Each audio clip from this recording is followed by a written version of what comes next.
thing I had with him was in 1953, that's a long time ago, at the end of that year, he held my hand and took me to the local school and registered me.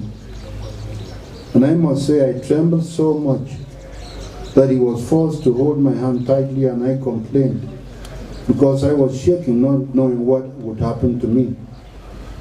Luckily, I was registered in 1953, either November or December, and I started school in 1954 in the Jim Baptist School. At the time, few kids went to school.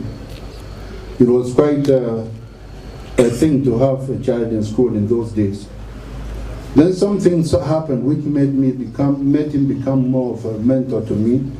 In 1958, we left the village and went to Dongamantung, and he was headmaster in a school called the Wowo Baptist School. And the two of us lived together for 1 year. I was only 10. I can't remember much, but he looked after me and we had a wonderful time, just the two of us, for 1 year. Then I ended up spending all holidays with him. And this was a man who was a fan of human psychology. We became, I wouldn't say intellectual,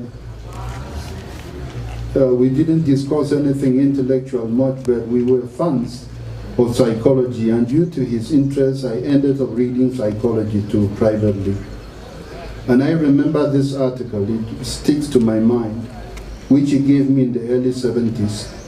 And the title of the article was How to Develop an Attractive Personality. We discussed it at length, and in the end he said I should keep the article. I think I ended up losing the article years afterwards. Today we celebrate a nice man, a compassionate person, a man of tremendous humility, and especially a patron. I say so because when we were still discussing reunification before 1961, before the referendum, he was one of the key advocates for reunification. And I remember that in our house, I read the literature from Endele's party, which was for Nigeria, and for Foncha's party, which was for Cameroon. And it was always a marvelous time because I never saw a thing written in such good English.